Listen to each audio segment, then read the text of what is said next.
Hello? Hey, welcome everyone. Today we are going to have a talk by Katie Cunningham and Barbara Shaurette, and we're going to be talking about the Young Coders program. This is a 45-minute talk, including questions and answers afterwards.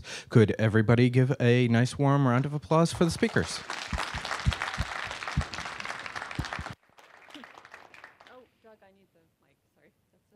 Can everybody hear me? Okay. How about this? Got it. Okay. Hello, everybody, and welcome. Today we're going to be talking about how we run Young Coders workshops. A lot of people accost us with how in the world we do this, and we've written blog posts and done all kinds of stuff. So now we're giving a talk on how to do it yourself. Oh, okay. I'm up. All right. My name is Barbara Shaurette. Sorry, I should be using this, huh? First PyCon talk, can you tell? Barbara Shaurette. I'm a Python developer, have been for about 6-7 years at this point, maybe a little bit longer. I organize PyLadies Austin, where I also do a lot of teaching. I've been teaching Python classes since about 2012. The one thing that I didn't add here is prior to 2012, actually prior to my career as a programmer, I was a first grade teacher. This is, many, many years ago, so it doesn't really factor in. I wasn't teaching kids programming, but I do have a lot of experience working with younger kids. And I am Katie Cunningham. I'm a Python developer and an author. And since I'm always holding the camera, there are no pictures of me, so I had to use that. I help run PyLadies DC along with Jackie Castle, and I've been teaching since 2011-ish. I don't know. I was trying to think back to the first class I taught, which was for adults, and I couldn't quite figure it out. So I'm like, 2011 sounds good. And you can find me at Cunning. That's where most of you probably know me from. And we both work at Cox Media Group, one of our lovely sponsors at PyCon. So what is Young Coders? Sure, I'll go ahead and start. So the first time that we taught Young Coders was just last year at PyCon 2013. And it feels like so much longer. Yeah, yeah. Last year we actually did 2 classes back to back. The first day we taught younger kids, the first day we actually, I think, had kids as young as 10, and then the following day we did 13 Mostly to 16, teenagers, something like that. So it was, so it's a little bit different age split than what they're doing this year. This year we're actually teaching 12 and up on the first day, and then the second day it's going to be the same thing, but in French. We have French-speaking teachers this year, so it's a little different. The class just teaches the basics of coding using Python. It's very much a beginner class. A lot of the material that we use is adapted from adult beginner classes that we teach. The concepts are really the same. So what we did last year and doing again this year is use Raspberry Pis as workstations. They have, there's several ways you can do it. We'll talk about different ways you can do the class. We have lots of sponsors here, and we have lots of helping hands. So doing it with Raspberry Pis is a great way to create buzz and interest, because it does demystify the computer when you can hold up something and say, this little thing is a computer. Now what's funny is the parents are all, really? Gosh. And the kids are like, yeah, I have a cell phone. Got it.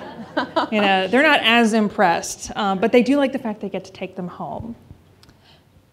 Let's see, and we have, so our classes run about 8 hours here at the conference, and we have, I'm not sure how many we have enrolled this year. Last year we had about 30 kids across the 2 days. And usually we will cap it at 30 kids, that it's really hard to teach over that. Right.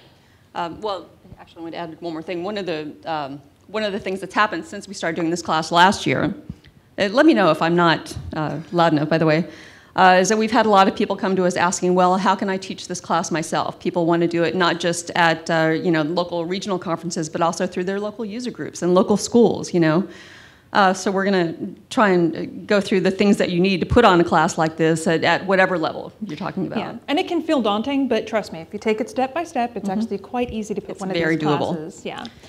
So about why we do this. People ask us, why in the world do you do this? Do you charge a lot of money? No, in fact, I usually just ask that my airfare and hotel are covered. If my company is sending me somewhere, I just do it. We don't ask for a lot of reimbursement. We do it for different reasons. I do it because I do enjoy teaching kids, but I also love the way that teaching the classes puts a lot of energy into the community, the adult portions of the community. People are excited and they talk about it and they come by and they take pictures of the kids and they're like, we want to do it where we are, and it's a really neat force that's running through like the Python community. I have my own reasons. I always really enjoyed teaching kids when I was a teacher. I feel like teaching is its own reward in a lot of ways, especially teaching programming. Now that I am a programmer, there is no greater feeling than seeing that light in a kid's eyes for the first time when they get it, when they realize the power that they have at their fingertips. Hopefully all of you remember what that feels like to hack for the first time and realize the kinds of things that you can build with these simple tools. You give that to a kid and see how excited they get. There's just nothing better. So that's why I like to continue to teach as much as I can. People often ask us, what do we cover? And this is the complete list of everything we cover in 8 hours. This is not a light class. It is a very high impact class. We do teach a lot of things. We get all the way up to doing things with Pygame, to reading other people's code. We kind of move from the class from the simple to complex. And some people complain well, I want kids to start off real complex. And it's like, no. Kids are amazed when you open up an editor and you're like 2 + 2 and Python says 4. And they're like, whoa. And when they say, and you're like, print hello world. And then they'll go, print hello me. And it'll say hello me. And they're like, oh, I programmed. So you start very simple, but by the end, we're doing very complex things. And another thing about modularizing the class like this, it's very open-ended. When you start with the simple and build to the more complex, it's a lot easier to budget your time. If you're working with kids that are moving a little bit faster, maybe you complete all of this and you move on to hacking. But if you're working with a younger group and maybe you don't complete all of these steps, there's no reason that you have to finish everything. You could stop at logic or stop at loops, and you haven't left the kids hanging. They can go and finish the rest of it later. Yeah, and when you have older kids, they tend to move insanely fast. I think we ran through all of our material one time by 1 p.m. Class ended at 5. But if you have younger children, you may need more time to expand on things or to be patient. So it's, that's why we have this structured the way we do. So the way the class is structured, it is more practical than theoretical. We cover object-oriented design very quickly, but we don't get into the theory of it. I'm just like, yeah, you remember functions? Remember variables? This is just putting everything in one place. And they're like, oh, okay. And kids are very trusting. They don't need to know why. They're like, oh, okay. And I'm like, well, just if you see class, that's what this is doing. And they're like, oh, okay, cool. Yeah. And kids don't need to know the intricacies of package management. They just need to know that they can import or install. We don't get into namespace, We barely cover, I don't think we even cover scope. That's something they kind of discover on their own after a while. But, it is more practical than theoretical. We focus more on creation and recognition, that they're able to write simple bits of code, but even more importantly, they can read code, and we'll go over why that's important later. But we're not looking for highly structured programs, and their variable names are horrible. It's totally unmaintainable code, but it is about learning to create code and read code and get confidence that they can do this. Sure. We are teaching the kids with very specific code examples, but at the end of the day, what they're going to take away from it is the conceptual, not the concise, not the specifics. Most of what they're learning is going to be about problem solving and about breaking problems down, the critical thinking, that's a part of programming. Everything else can be looked up. With our classes through PyCon, we usually send them home with books that they can use as references. So, even though they're learning very specific skills during the class, they're not going to remember it all, and that's fine. It's what they're getting is the basics, the exposure, not the expertise. Yes. So now that we've gone over, what does the class entail, why we do it, that kind of stuff, let's go into putting together a class. And there's several different ways you can do this, and we'll be reviewing all of them, because each one might work well for your community or what you want to do or what you want to teach. So you kind of take away what you want. You don't have to exactly copy what we're doing here at PyCon. The first thing you have to do is pick your setup. This will actually inform the rest of your choices. This is probably the most important decision you have to make. What are the children going to be programming on? You have 3 options. You have the Raspberry Pi. This is a very buzzworthy option. Everybody loves to hear about them. You get to take home a little computer. The kids take home an environment they can work on. People get excited about it. We'll go a little bit more about the complications. We have bring your own device, where you basically, they bring a device with them and they program off that. And then you have a computer lab. If you have access to public schools or libraries, you might have access to a computer lab that you could use. So first, let's talk about Raspberry Pis. Sorry. Yeah. Here is everything that you need to get if you want to use a Raspberry Pi. This is usually where I have people having many heart attacks. They'll approach me and they're like, hey, we really want to do a class. I'm like, okay, here's everything you need to buy. And they freak out. And of course, you need the Raspberry Pi. You need a monitor. You need a keyboard. You need a mouse. You need a power cable. You need more power outlets because every station requires 2 power outlets that have to be on all the time. It's not like a laptop where you can unplug it and, oh, yours is down, okay, I'll plug mine back in. These are going, you need 2 for every seat. You need an HDMI cable. You need an SD card, and you're probably going to need a case. I've done it without the case. Having it with a case makes it a whole lot easier for the kids to take it out of the classroom. And they are more likely to handle it later. So that last one is optional, but it's the only optional thing. This can cost anywhere from $2,000 to $4,000 for a class of 30 to 25 students. It depends on if you have somebody willing to donate monitors. Some companies are willing to donate like keyboards and mice, but it is a very expensive setup and you do require more hands. Well, now, rental of equipment is also an option. That's what we did for the PyCoders class, or the Young Coders class last year. I'm not sure if we're doing the same thing. I assume that we are, but we got the Raspberry Pis as a donation. Jesse Noller swung all of that, God bless him. But then I think we rented all the peripherals. We bought the cards, but things like monitors, keyboards, those all came from an office supply place. So that is an option if you want to curb costs a little bit. I think that's a little bit less expensive. So, want to cover? Oh, sure. Yeah, bring your own devices. So, if you're fortunate enough to be in a school district where kids are being issued their own devices, that's also an option. I know that these days the trend is to try and issue tablets to kids that they can use. A lot of kids will be able to bring their own laptops. Some of the things that you need to be concerned about, though, even though you're going to be saving a lot of cost on devices that way, you still need to make sure that you've got enough power outlets. That's always going to be an issue. USB keys. That's for installing Python. Yeah, for installing Python if it's not already on their device. Of course, you're going to have kids that will show up sometimes with MacBooks, sometimes with Windows machines. You're going to deal with a lot of variation in operating systems. So keep that into account when you think about what you're going to put on those keys to install. And make sure that you get admin rights from the parents. Don't let them drop off their kids with their laptops and then not have permissions to actually install what you need to teach. Which they will totally do because parents are the worst. Actually, did I? Oh shoot! I just backed this up. It's okay. Oh, there we go. Okay. And I mentioned tablets here again because I'm fortunate enough to live in a place where the local school district is working to issue kids tablets, and so a lot of them have Windows Surface tablets, I think, or iPads that they can bring home. If you're using that to teach class, make sure that your venue, of course, has good internet access. But then you can use services like Python Anywhere, to run a console in a browser. AppSoma is another one, I think. Sculpt.org is another new one that we found, and collabedit.com.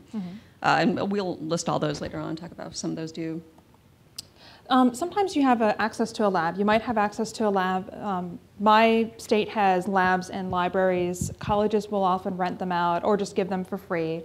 Oh, yeah, when they know that you're teaching kids, oh, gosh, yes. So so when you have a lab, you again will need USB keys to take any material they made home with them, because you're probably not going to get admin rights to the computers. If you're lucky, they already have Python on them, and you can go ahead and just code on the machines and take your materials home. If not, you might want to use an online editor, some of the ones we mentioned. And you want to make sure you have networking, because many times I know a lot of universities, like, yeah, you can use it, we totally have network. And they forget that accessing the computers depends on you using your student ID, which the students do not have. So, you have to be familiar with how the networking is going to work. So, you're going to have to get money for something. Something is going to cost. Because here are the things that are not free. Usually. The venue, usually. you can wiggle with some of these, but venue. Sometimes you have to pay money for the venue. It might be a nominal cost. You might be lucky and it's donated. Great. Some just want you to pay for the AC, or you may be paying for a room. If you are not teaching this yourself and you don't have a local teacher and you really want this class to happen and you want to import one of us or one of the other people who have learned how to teach, you probably want to pay for our hotel and travel. I don't ask for anything over that. I just want to pay. I want to break even. So factor that in there. Workstations, of course, are probably going to cost money somehow, unless you have like lots of power outlets and stuff and everybody's bringing their own thing. You got to feed the kids. Never trust the parents to bring food for the kids, because they won't. They will let their children starve.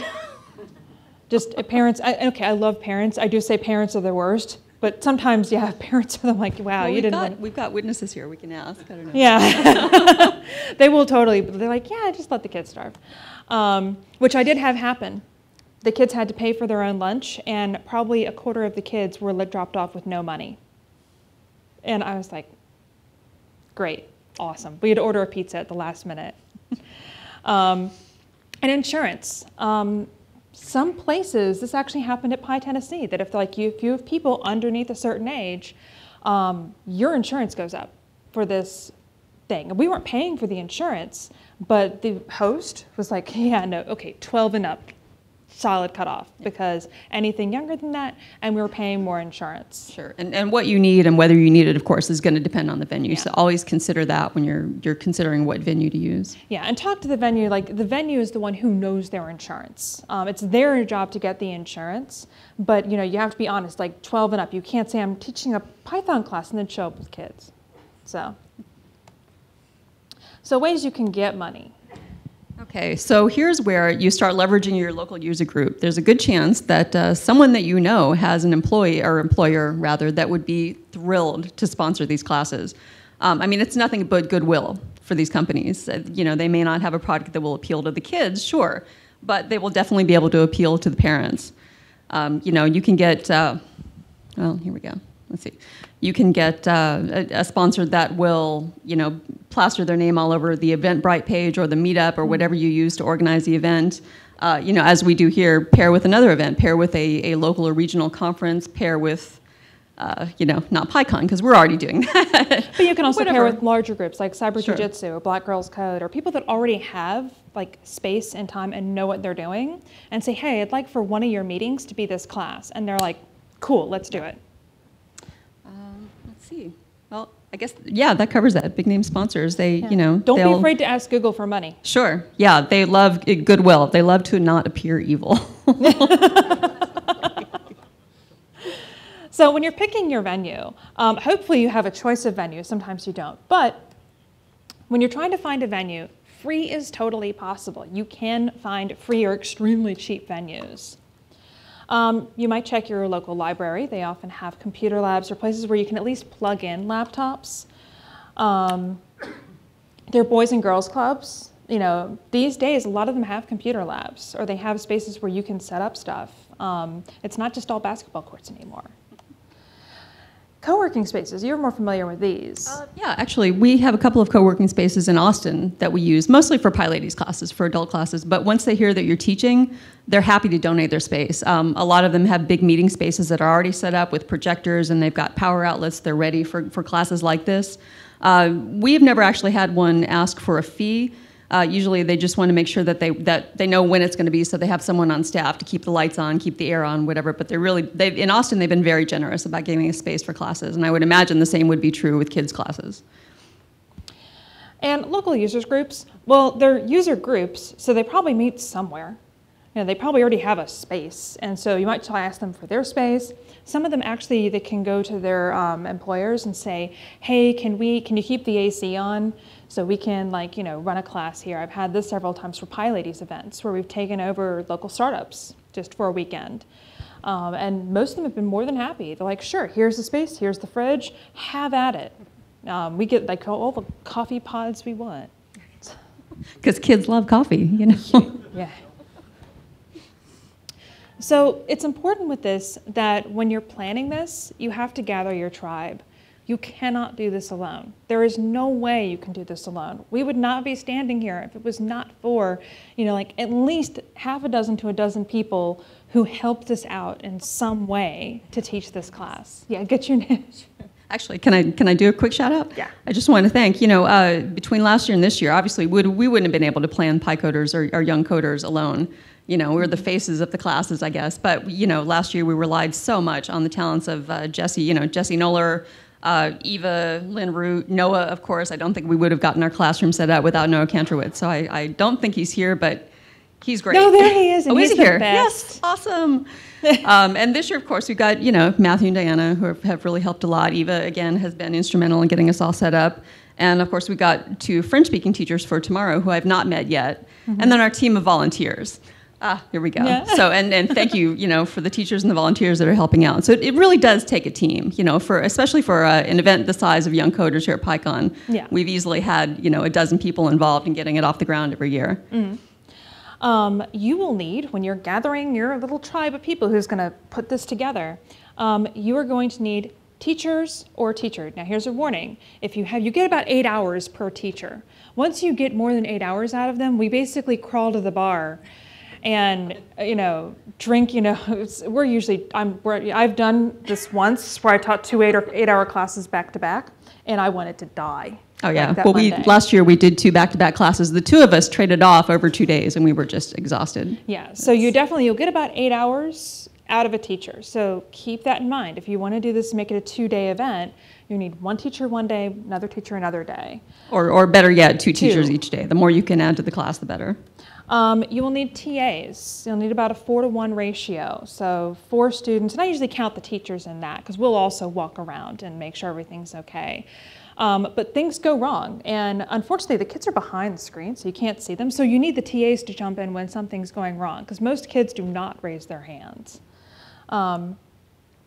You need hands for setup and breakdown, and that is about 1 person for every 4 workstations if you're doing pies. You can go higher if you're just doing plugs and stuff, but you definitely need people you need that many people to set up and break down, or you will be there until 1 a.m. or 2. I don't know, the first year, Noah, when did you finally go to bed that first night? It was well after midnight. Yeah. It was it was late. And so you definitely need a lot of hands to set everything up. Or just 1 Noah Kantrowitz, if you can clone him. Then, yeah. You also need a coordinator. If you're doing this from a distance, it's even more important. We needed somebody on the ground in the area where we're doing it that's coordinating all these pieces together. Because the teachers are often just too frazzled trying to put materials together that they're the ones saying, here's the space, here, you do this, Right, there's communication with the students and the parents, there's communication with the volunteers. There's, of course, arranging for the venue and the equipment, all the things that we've already talked about. You need someone that can coordinate all of that and not also have to worry about the curriculum. So you have to basically clone him. Yeah. Sorry. No. So when you want to promote this, I highly encourage people to go outside of your user group. I run into this all the time. We're like, yeah, we want to run a class and we're going to advertise it to our user group. I'm like, that's not outreach. Outreach is out. And this is in the group. These kids know what Python is. They understand it. My 6-year-old knows what Python is. You want to reach, right there. You want to reach out to things like, boys and girls clubs, local schools, homeschooling communities, religious organizations. You want to reach outside of where you normally go and get kids that have never experienced programming.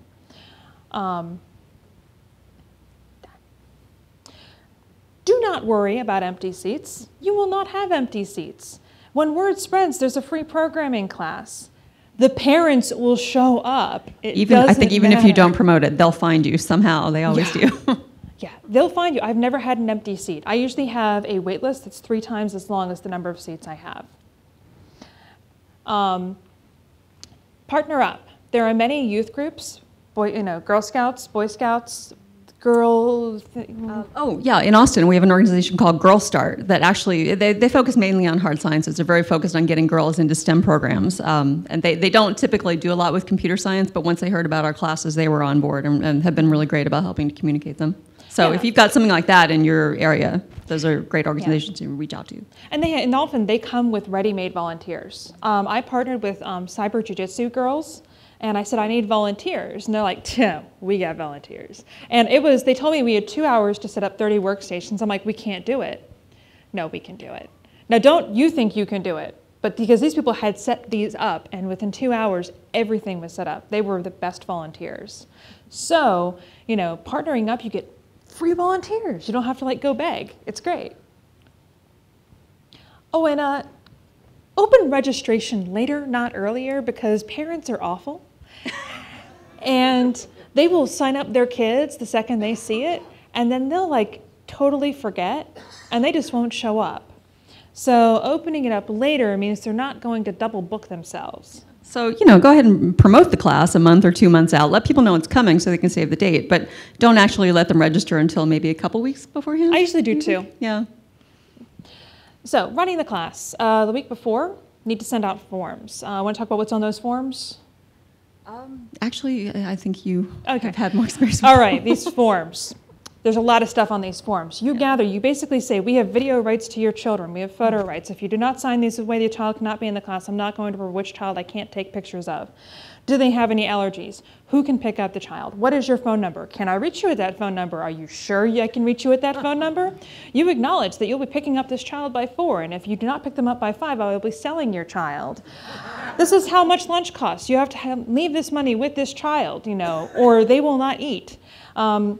There's a whole bunch of stuff. We have it on our GitHub repository, and it's basically you put it in front of the parent, and you make sure you get a signature, and you get all the information for this child.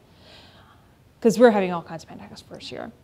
The week before, email a reminder to parents. That's more of a, you didn't double book the kid. You are showing up, right? Because many of them will drop, and then you can get kids on the wait list which is always nice. Double check the venue, make sure everything is ready, make sure the doors will be unlocked, the AC will be on, the power will be on. Prep the SD cards. Let's talk about the SD cards. On Raspberry Pi, there's a localization issue. If you get the ones that have it already loaded, they're from the UK, and the UK is also awful because they have different keyboards. And they send them to us, and it's all wrong. So basically, to fix the localization, what I recommend to people is that you fix the localization on one, and you clone the heck out of that card. You just clone a bunch of them, and then you bring those in, because it can literally add hours to fix it. It's not easy to fix. Yeah, this is something that we didn't discover until the evening before we were setting up last year. So, and get familiar with idle. You all know what idle is, right? It's the one that comes with, get familiar with idle. You want to? So I was not familiar with idle when we taught the class last year. I did not realize, and I spent weeks putting this curriculum together, putting all these slides together, and not knowing that I was going to be using idle. I assumed that we'd just be using a standard, a terminal to show the kids. And so, of course, we got about halfway through. I think it was about halfway through the slides when we started talking about functions, and we had to start dealing with indentation. Well, idle does the indentation for you automatically. And I was standing there telling these kids, when you return to the next line, don't forget to do 4 spaces, whatever, keep indenting. And they were baffled. They couldn't figure out why, they were ending up with 8 spaces at the, And there's no dots. Right, no dots. And of course, my slides all had dots. And I was, So I spent a good amount of time that night in the hotel room updating my slides so that the next day they looked correct and the children were confused and everyone was fine. All right, the day before, if you are using Raspberry Pis, you need to set up the stations. If you possibly can, do it the day before, because if you do it the day of, you don't have time to get better, like HDMI cables that are rotted, you can't get new ones, things go wrong. So I recommend doing it the day before if you can. Make sure you have comfortable shoes. You will be on your feet for 8 hours. You don't get a chance to sit down. And if you do not have comfortable shoes on, you're going to be dying by the end of the class. Print extra forms because parents are the worst. Half of them will forget their forms. It's every time. I'm like, oh my goodness. So make sure you have extra forms and they can refill out the forms and hand it to you so that you don't have to sell their children. Print out the student list, have a physical copy of that list. We have done that where we've done it online, and oh man, it's horrible because you have 20 people crowding around the one dude with a computer, and he's scrolling through. It's like much easier to have copies of the list. You can sign kids in, and so it makes things move much more quickly. You know, actually, one thing that I wanted to add to this, if you can get name tags, just get the little hello, my name is name tags, makes it so much easier working with the kids. They feel recognized. It's easier to keep track of who's doing what, who's having trouble, and it just, you know, it makes it a lot more friendly, I think. Oh, yeah. Name tags are a great idea. And get rest. If things start going wrong in the lab and things are just going haywire, hand it off to your volunteers. Make sure you get to bed at a reasonable hour. You cannot teach this class on 2 hours of sleep. You just can't. So if things, you just go, please fix this, or come in early, but make sure you get a good night's rest, chill out, you know, drink your tea, take your bath, do what you need to do. So game day you teach the class. Yeah, get the forms. You know, I've fussed about the forms. Make sure you get them from the parents. As much as we've talked about those forms, you better get those forms. I usually let the kids settle in for 15 minutes because it's Saturday, so, you know, they're trickling in and stuff. Do a final check for all stations. Make sure localization is fixed. Make sure they're running. And have a chat with the TAs. Let's talk about TAs. TAs are so incredibly important, and that's what I like to impress on them. You are not here just filling a number. You are so important to me.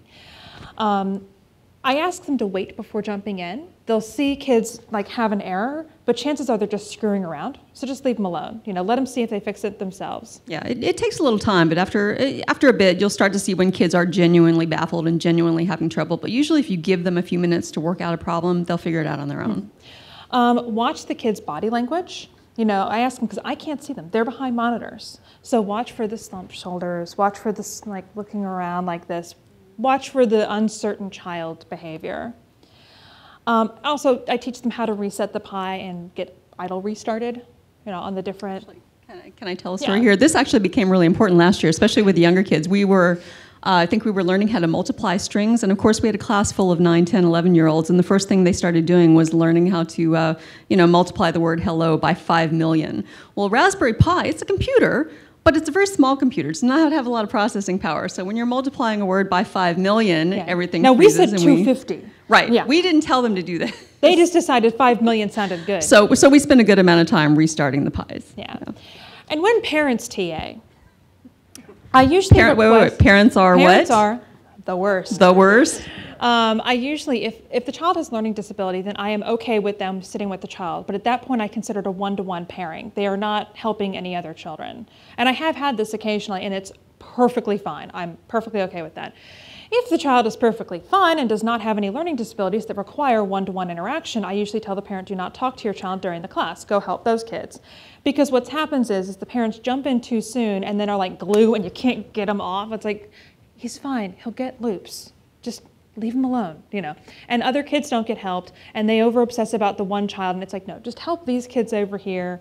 You know, trust me, I'm the teacher. I can keep them in line. And a lot of them are amazed, like, I didn't think he'd get this far. And I'm like, yeah, you know, to a great extent, kids just need some time to kind of absorb things, work things out on their own, and I think having a parent right there makes that hard for the kids to do. Yeah. Oh, and they also kids know how to work parents. They're like, I don't know how to do this. And they'll do, yeah. So teaching, make sure to teach in bursts so that, you know, you're teaching like, you know, teach like strings and then take a tiny break. Take, you know, you take lots of breaks, in other words. I'll usually teach 2 modules and then like strings and math, and then I'll take a break and little 5-minute breaks. And don't worry about the breaks. Kids are great. They're like, you give them 5 minutes, tell them to get back in their seats. They're back in their seats. Don't fear the children, because they can smell fear. Yeah. Kids know how to be in a classroom. They're actually much easier than adults. Adults are like, coffee break, and you're like, come on, guys. Come on. And kids, I'm like, hey, lunch is over. They're like, okay, in the seats. It's great. Well, and you know, I think too that a lot of people imagine teaching a class full of kids means things are going to be crazy. I always picture the scenes out of Kindergarten Cop where the kids are just like running around crazy, tearing things up, and it's not like that at all. When you're teaching a computer science class to a bunch of kids, they're there. If they're there on a Saturday, it's because they want to be. Those butts are in their seats because they want to learn how to code. Mm-hmm. So they're going to be paying attention to what you do. You know, depending on the age, they may not always be as focused. Okay. But they're there because they want to be. So. Make sure to get a read on your audience. Every class is different. There are some classes that are very quiet. Some are rambunctious. They're all good classes. Just because one is louder than the other does not mean the children learned less or they learned more. So, but get a read on your audience. Don't forget to feed them. You can't code on an empty stomach, neither can they. I did this once. I forgot to feed the kids. And I was like, oh crap, kids, go eat your food. Oh, by the way, I know it's really tempting to be one of those adults and be all, we have grapes and cheese and organic crackers in the hallway for all of you. No, the kids need sugar. They can't drink coffee. You can't give them Mountain Dew. So you give them ding dongs. It's usually, I usually be aware of allergies. But otherwise, anything goes. And usually I save that for the last snack right before the hacking session because they need a burst. And you're going to be sending them home to their parents. Yeah, so who cares? And do a quick review after lunch. You can just slam through the slides again, and that helps get the kids, they can ask questions. So some last notes about teaching. Making mistakes is fine. Actually show them you make mistakes because it's not a perfect... we're not perfect. We all make mistakes. We screw up. We forget how to spell things. We forget how to use help functions. Yeah. I taught several classes before I knew what that was. It's true. I never needed it. I don't want to recount that story from last year. But kids need to see that adults make mistakes too. They need to see how we recover from mistakes, how we walk through the process of solving a problem. So make mistakes. Go crazy making mistakes. It's great for the kids. It's great for their learning process. Yeah. 100% retention is not the goal. It's exposure. So never forget that. If the kids are kind of like, I don't quite get that, you're like, nah, it's cool. Let the kids play the games on breaks. Because if you let them play the games on breaks, then they're used to them. And there's a reason why you want them to have opinions about those games. And we're going to get into that. You'll be done around 2. Now the class runs till 4. So what are you doing for the rest of the time? Hack time.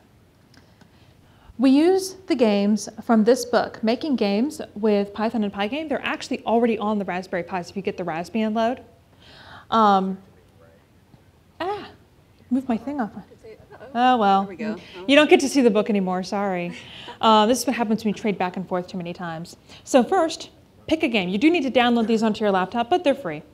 And you need to have Pygame installed. But you pick a game, have the kids pick, you run it, which basically means you need to play the game, and if you're terrible at it, that's even better because they love it. They love to watch adults failing. Take suggestions for changes, like can make the squirrel bigger, make it purple, do this, do that. Then you live code the changes. I know live coding sounds like great fun, right? It's actually not bad because the code is very well written. It's very simple. It's all in one file. You're not hunting for everything. They're big, long variable names. It's really easy to understand the code. One warning about that is that you have to understand RGB, like how colors are made in Python and Pygame. So go Google that, understand how that works, because the kids are going to go, why is it, RGB, why not red, yellow, and blue? And then you have to explain color theory, which is great. Then, once you demonstrate how you made the change, let the kids make the same change. And you just keep doing that, rinse and repeat. You keep doing hilarious things. You change the sounds, you make errors, you fix the errors, that kind of stuff. The last step is breaking down the Pi. This is important because if the kids are taking the Pi with them, this isn't important as much for the other things, but you have to show them how to unplug everything and then how to plug everything back in and how to set it back up, how to log in, what the HDMI works with, because they have to understand that. And then tell them what they need to buy, like they need to buy a keyboard, they need to buy a mouse. Here's the kind you need. Yeah, go ahead. Sorry. Yeah, I recommend having a printout if you can do it, if you have time before the class. Make sure that you've got a list of the peripherals that the kids will need to run the Raspberry Pis, and maybe a link to the RPi website, Raspberry Pi website, so that they know how to set up when they get home. Yeah, and that's usually the half hour of every class. I just do that. If they brought their own, all you need to do is show them how to restart idle or how to get to the website again. Make sure they know how to get there shut everything down, make them get to it again. and where their stuff is, like where is it saved. And if you have a lab, you should probably tell them, here's how you can install Python at home, and then show them how idle works. Just give them a quick demo if they did not have idle on their machine, or tell them, here, use this. But you want to kind of figure out how are you going to help them move forward. And you're done. Ta-da! You can sell any child left after 5. Luckily, we've not had to do that yet. You have it. That's how I pay for my nail polish. So go ahead. So this is, I put together the curriculum for the course last year, and what I did was I'd been teaching adult beginner classes up to that point. So I came to PyCon last year with a set of slides that was really just kind of a pared down, grown-up beginner Python class. And for the most part, it worked. Conceptually, it was fine. But there were a lot of things that I messed up that I spent a lot of time fixing in the hotel room that night between the first class and the second. One of the things was that, there was just way too much crammed in, for an 8-hour class with a bunch of kids. I had a lot of really long variable names, things that made sense. I thought, oh, well, it'll be very readable. Kids will understand what this means, but they can't type that quickly, especially at 9 and 10 years old. Even 12-year-olds are kind of slow. Right. Current references. I had a slide. I put this in front of a group of 9-year-olds. I kid you not. I had a slide that it was about, we were teaching lists and indexing. And it said, create a list using names of the 4 Beatles, and then use an index to name your favorite one. And it didn't dawn on me until the moment that slide popped up that, they had no idea. Yeah, so by the next day we were using color names instead of Beatles. Watch for age creep, because parents are the worst. And they will lie about their child's age. And they will say, well, my child is really smart. And I know that they're 9, but they're like a 12-year-old. No, they're not. None of them are. They're usually all perfectly average intelligence and perfectly on grade level. So fight that. Keep it at the age that you're comfortable with. If you have a non-vocal class, just ask for hands. Don't worry about it if they're not shouting out answers. Don't be that teacher. And older kids tend to be more energetic in the afternoon. Younger kids are more energetic in the morning. So keep that in mind as you're teaching. Here are some of the places that you can go to learn more. We actually have this on GitHub. We have all the sites that we use, including the resources like the forms and links to stuff, and we have stuff. So a lot of what's in that first repository, that's actually all of the Young Coder slides that we've used since last year. The new ones for this year are up with some slight revisions, and also all the things you mentioned, the equipment that you'll need, the forms that you might need, things like that. But feel free. It's on GitHub. It's open source. Feel free to use that as a jumping off point, or use it verbatim if you want to for a class. It's open for everyone. Invent with Python is the site where I use the games that you can get the games from, and they have a lot of great materials too if you want to sit there and look at how somebody would speak to children. No, we're not done. These are 2 blog posts. Barbara wrote the first one about doing young coders. I wrote one for Riley that is basically a huge rundown of everything you need to know to run one of these classes. So it's kind of like this talk, but in text.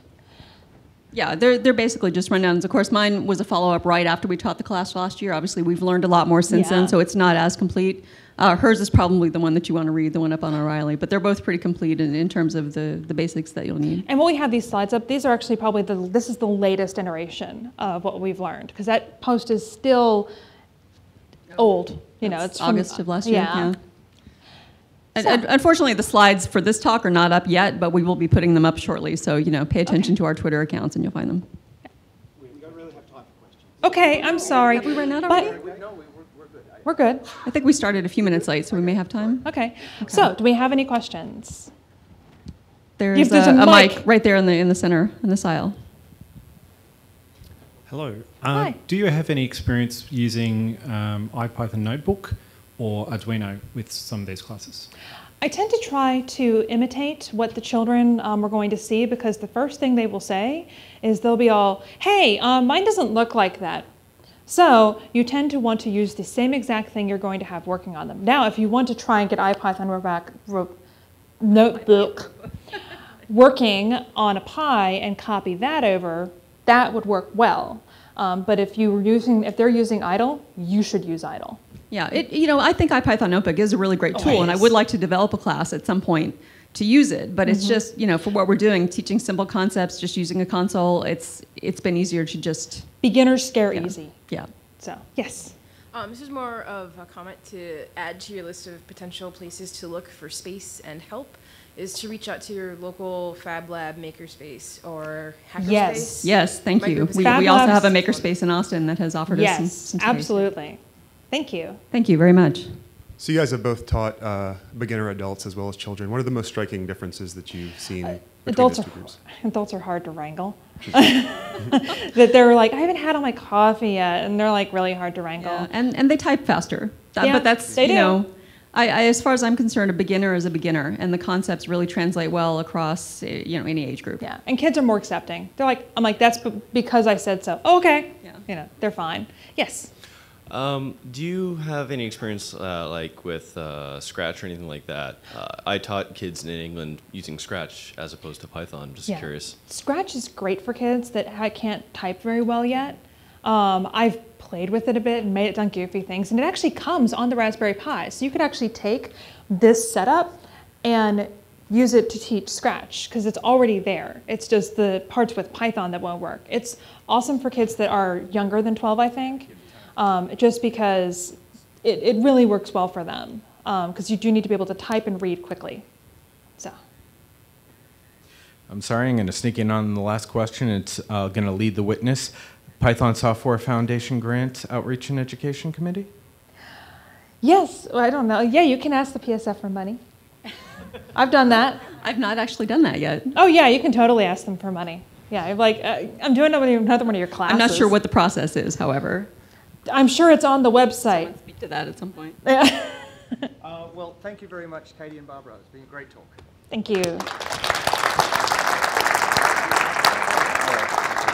I just took it off. So Oh, okay. Okay, I need.